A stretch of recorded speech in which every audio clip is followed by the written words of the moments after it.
하나님 말씀은 요한복음 4장 43절에서 54절까지입니다. 요한복음 4장 43절에서 54절까지 말씀 번갈아 가면서 읽습니다. 제가 먼저 읽겠습니다. 이틀이 지남에 예수께서 거기를 떠나 갈릴리로 가시며 친히 증언하시기를 선지자가 고향에서는 높임을 받지 못한다 하시고 갈릴리에 이르심에 갈릴리인들이 그를 영접하니 이는 자기들도 명절에 갔다가 예수께서 명절 중 예루살렘에서 하신 모든 일을 보았음이더라. 예수께서 다시 갈릴리 가나에 이르시니 전에 물로 포도주를 만드신 곳이라. 왕의 신하가 있어 그의 아들이 가버나움에서 병들었더니 그가 예수께서 유대로부터 갈릴리로 오셨다는 것을 듣고 가서 청하되 내려오셔서 내 아들의 병을 고쳐 주소서 하니 그가 거의 죽게 되었음이라. 예수께서 이르시되 너희는 표적과 기사를 보지 못하면 도무지 믿지 아니하리라. 신하가 이르되 주여 내 아이가 죽기 전에 내려오소서. 예수께서 이르시되 가라 내 아들이 살아있다 하시니 그 사람이 예수께서 하신 말씀을 믿고 가더니 내려가는 길에서 그 종들이 오다가 만나서 아이가 살아있다 하거늘 그 낳기 시작한 때를 물은즉 어제 7시에 열기가 떨어졌나이다 하는지라. 54절까지 함께 읽습니다. 그의 아버지가 예수께서 내 아들이 살아있다 말씀하신 그때인 줄 알고 자기와 그 온 집안이 다 믿으니라. 이것은 예수께서 유대에서 갈릴리로 오신 후에 행하신 두 번째 표적이니라. 아멘. 예수님은 사마리아 수가성에서 이틀을 유하시며 복음을 전하신 후에 고향인 갈릴리 지역으로 오십니다. 예수님이 사마리아 땅에서 갈릴리 땅으로 넘어오시면서 제자들에게 아주 의미 있는 말씀을 하십니다. 우리 43절에서 45절까지 말씀 함께 보겠습니다. 시작. 이틀이 지남에 예수께서 거기를 떠나 갈릴리로 가시며 친히 증언하시기를 선지자가 고향에서는 높임을 받지 못한다 하시고 갈릴리에 이르심에 갈릴리인들이 그를 영접하니 이는 자기들도 명절에 갔다가 예수께서 명절 중 예루살렘에서 하신 모든 일을 보았음이더라. 성경은 이틀이라는 단어를 유독 강조하고 있습니다. 어제 본문인 40절에도 보면 이틀을 유하심에 라고 말하므로 예수님이 사마리아 땅에서 이틀을 지내셨음을 말하고 있습니다. 이틀이면 어떻고 뭐 일주일이면 어떻고 한 달이면 어떻겠습니까? 별 중요하지 않는 이야기를 성경은 반복해서 하고 있습니다. 이것은 사마리아 사람들과 갈릴리 사람들을 대조하기 위함입니다. 갈릴리 사람들을 생각하면 마음의 불편함이 좀 있는 것 같습니다. 사마리아 사람들은 유대 사람들이나 갈릴리 사람들로부터 사람 취급을 받지 못하는 사람들입니다. 그럼에도 사마리아 사람들은 예수님을 구세주로 믿습니다. 심지어는 수가성 마을의 대부분의 사람들이 예수님을 믿습니다. 예수님이 이틀밖에 유하지 않았는데 예수님의 말씀을 듣고 이 사마리아 수가성 사람들은 예수님을 믿습니다. 수가성 사람들은 유대인들이 멸시하는 사마리아 사람들이고 예수님은 유대인입니다. 그런데도 수가성 사람들은 예수님의 말씀을 받고 구주로 받아들였습니다. 그러나 갈릴리 사람들은 같은 유대인이고 더군다나 같은 고향 사람들인데도 예수님을 받아들이지 않고 영접하는 사람들이 있긴 하는데 예수님이 유대에서 기적을 행했다라는 소식을 듣고 또 예루살렘에 왔다가 예수님이 하신 그 기적을 보고 예수님을 영접합니다. 사마리아 사람들과는 너무나도 비교가 됩니다. 어제 본문인 42절을 보면 사마리아 사람들이 그 사마리아 여자에게 이렇게 말을 합니다. 이제 우리가 믿는 것은 네 말로 인함이 아니라 우리가 친히 듣고 그가 참으로 세상의 구주신 줄 알미라. 이렇게 말을 합니다. 예수님이 하시는 말씀을 듣고는 정말로 이분이 세상의 구세주이시구나 이렇게 믿게 되었다는 겁니다. 천대받는 사마리아 사람들은 예수님의 말씀만 듣고서도 그가 참으로 세상의 구주시다라고 고백한 반면 갈릴리 사람들은 잘 믿지 않거나 혹은 믿더라도 예수님이 예루살렘에서 행한 기적 때문에 믿었다라고 말하고 있습니다. 그러면 왜 예수님이 이틀 만에 사마리아 땅을 떠나게 되었는지를 알게 됩니다. 예수님이 그곳에 계시지 않아도 이제 사마리아 수가성 사람들은 예수님을 바르게 믿을 수 있기 때문입니다. 사마리아 사람들이 한 말인 그가 참으로 세상의 구주이신 줄 알미니라 라는 말은 사마리아 사람들이 예수님을 자기 삶의 주인으로 모셔들었다라는 말입니다. 예수를 믿는다라는 말은 예수님을 자기 삶의 주인으로 모셔드린다라는 말입니다. 우리나라 사람들의 세계관은 유교와 무속신앙을 근간으로 형성되었습니다. 무속신앙은 수천 년 동안 우리 민족에 내려온 종교입니다. 유교는 조선 500년 동안 내려왔기에 지금의 시대까지 영향을 주고 있습니다. 그래서 한국에서 태어나 살고 있는 한국 사람들은 어쩔 수 없이 무속신앙과 유교 영향 아래 있을 수밖에 없습니다. 이것은 그리스도인들도 예외가 아닙니다. 어릴 때부터 교회 다녔다라고 말해도 이거 수천 년 동안 또 수백 년 동안 내려온 무속신앙과 유교 영향에서 벗어날 수가 없는 겁니다. 그런 면에서 엄밀히 말하면 한국의 그리스도인들은 유교적이고 무속적인 기독교인들입니다. 무속적 세계관을 가진 그리스도인의 신앙 행태는 목적을 위해 하나님을 달래기도 하고 애걸하기도 하고 때로는 하나님을 협박하기도 합니다. 하나님 11조 할 때니까 잘 되게 해주세요. 하나님 기도 열심히 할 때니까 이것 좀 들어주세요. 하나님 이번에 이거 안 되면 저 교회 안 나갈 겁니다. 다양한 종류의 이러한 태도들이 우리 안에 있음을 보게 됩니다. 반대로 바른 기독교는 무엇입니까? 하나님 앞에서 내가 변화되는 것입니다. 예수님을 주인 삼는다라는 말은 내 생각을 바꾸어서 내 태도를 바꾸어서 예수님의 뜻, 예수님의 자세를 받아들인다라는 말입니다. 사마리아 사람들이 그가 참으로 세상의 구주이신 줄 알미니라 라고 고백하는데 이 말은 지금까지 자신들이 가지고 있었던 삶의 태도와 자세, 신앙적인 태도와 자세를 예수님의 태도와 자세로 바꿨다는 뜻입니다. 그러면 어떻게 이전의 태도와 자세를 버리고 예수님을 주인 삼고 하나님의 뜻을 받아들일 수 있는 것일까요? 답은 그리 어렵지 않습니다. 사마리아 사람들이 어떻게 예수님을 주님으로 받아들입니까? 이틀 동안 예수님의 말씀을 들음으로 예수님을 주인으로 받아들입니다. 마찬가지입니다. 우리가 무속신앙적 기독교인이 아닌 성경적 기독교인이 되기 위해서는 예수님을 참 주인으로 인정하고 살기 위해서는 진리신 하나님 말씀을 우리 삶에 그대로 받아들여야 합니다.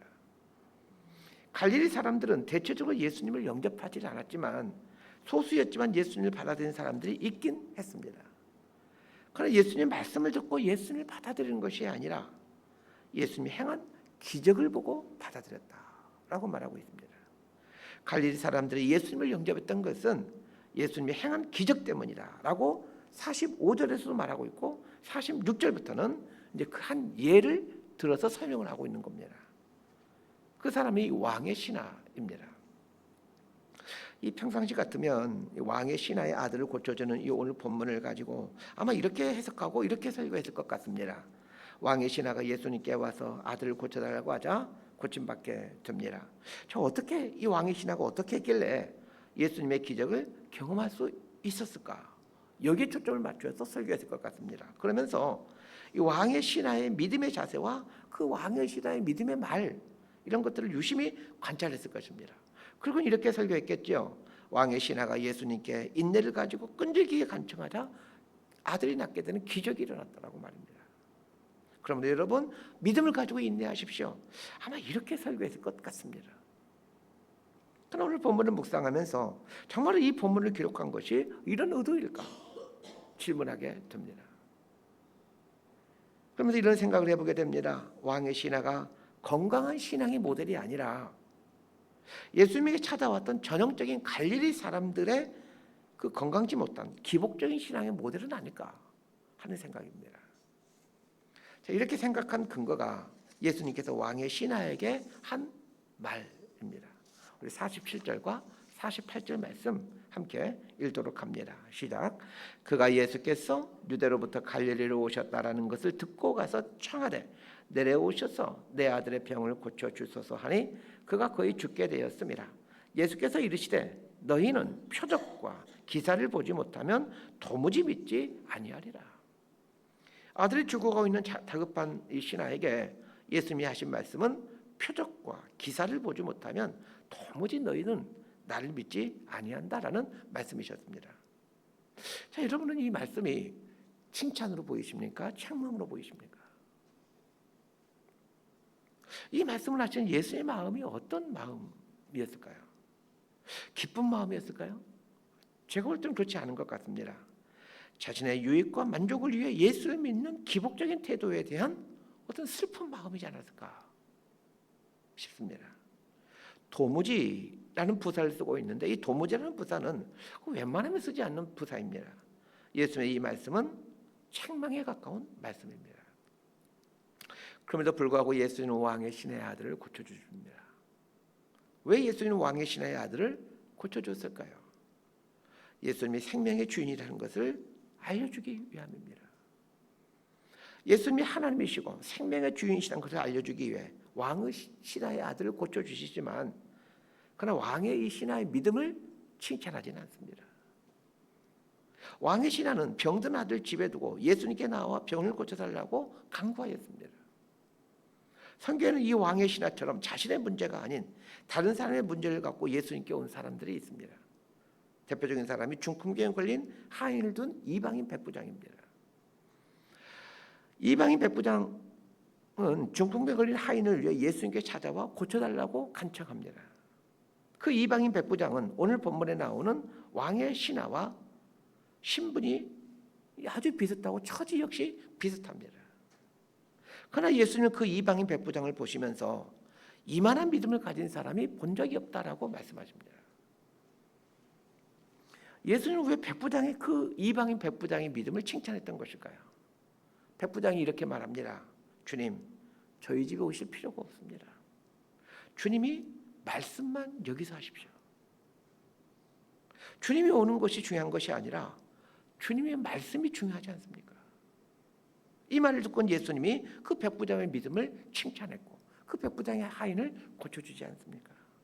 오늘 본문에 보면 예수님께서 갈릴리 사람들의 어떤 신앙적인 태도, 신앙적인 자세를 말하면서 선지자가 고향에서는 높임을 받지 못한다 라고 하시면서 이 말이 무슨 말입니까? 예수님이 자기 고향에서는 예수님으로서 대우를 받지 못한다.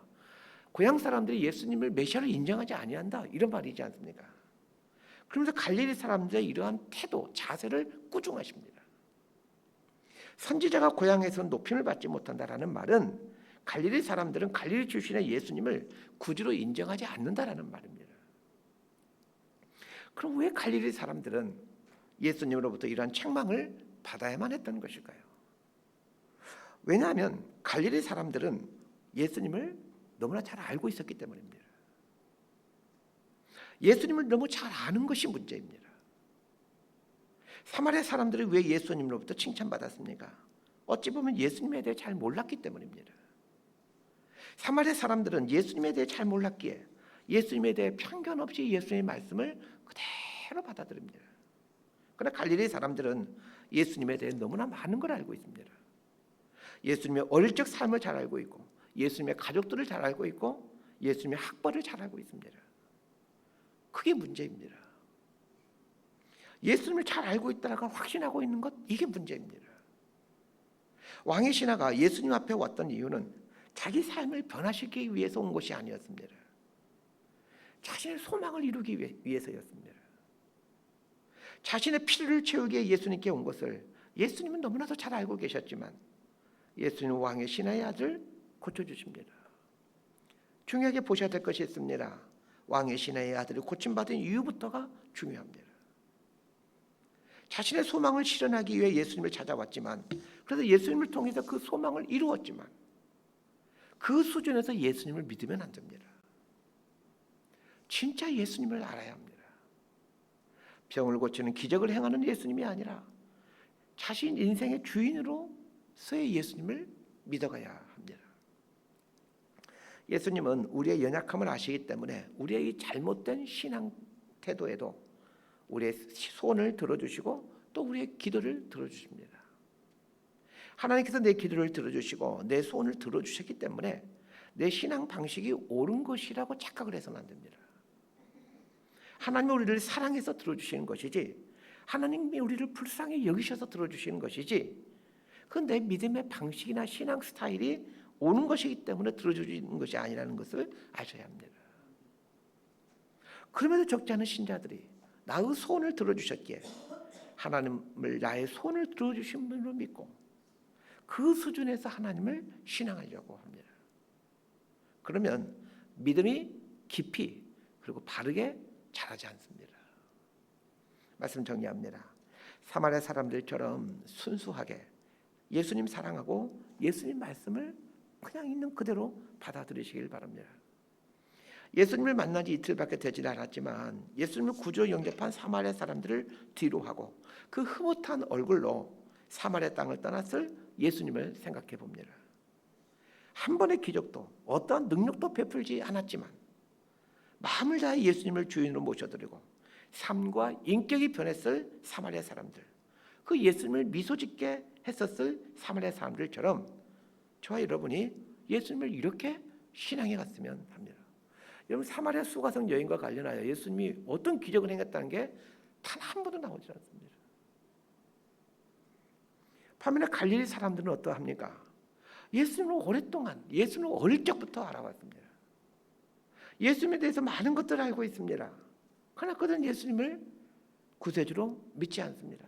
다른 복음서에 보게 되면 예수님이 자신의 고향 공생을 시작하신 후 자신의 고향 갈릴리 나사렛에 갔을 때에 고향 사람들이 예수님을 낭떠러리에서 밀어떨어져 죽이려고 했다라는 그런 표현까지 나옵니다.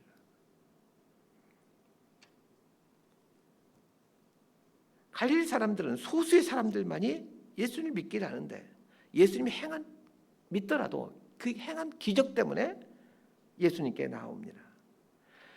자신의 소망 때문에 예수님을 믿기 시작해도 괜찮습니다. 중요한 것은 그 다음부터입니다. 예수님을 구주로 받아들이고 그분의 말씀을 내 소망 위에 두시길 바랍니다. 하나님 말씀과 내 소망이 상충되거든 그 내 소망, 내 필요를 내려놓고 하나님 말씀을 위에 두십시오. 우리 모두는 다 사실은 다 내 필요 때문에 내 소망을 이루기 위해서 예수님 믿게 된 사람들입니다. 처음부터 예수님 말씀을 믿고 그 교회 다니는 사람은 없습니다. 다 다른 목적, 다 다른 꿍꿍이를 가지고 교회 왔던 사람들입니다. 그러나 교회에 와서 말씀을 들음으로 이제 그 말씀을 순수하게 받아들이고 그 말씀하고 계신 그 예수님, 이분을 신앙해야 되지 않겠습니까? 내 뜻과 하나님 뜻이 상충되거든 내 뜻을 내려놓고 하나님 뜻을 위에 두시길 바랍니다. 그리고 기적이나 표적을 보여주질 않아도 성경 말씀이 하나님 입에서 나오는 말씀이기에 그 말씀을 내 삶의 가장 우선순위에 두고 살아가시길 바랍니다. 사마리아 사람들이 예수님의 말씀을 듣고 구주로 고백함으로 예수님을 기쁘시게 했던 것처럼 저와 여러분의 삶이 온전한 믿음으로 예수님을 기쁘시게 하는 이런 신앙인들 될 수 있게 되기를 진심으로 소망하고 축복합니다. 기도하겠습니다. 하나님 아버지, 나의 유익을 위한 신앙이 아니라 주님을 위한 신앙생활이 될 수 있기를 원합니다. 나에게 주어지는 것을 생각하는 것이 아니라 하나님께 드릴 걸 먼저 생각하는 성숙한 신앙이 될 수 있도록 은혜를 주옵소서. 이기적인 그리스도인에서 이타적인 그리스도인으로 변해가게 하시고 기적 중심의 신앙에서 말씀 중심의 신앙으로 변해가게 하여 주옵소서. 예수님 이름으로 기도드리옵나이다.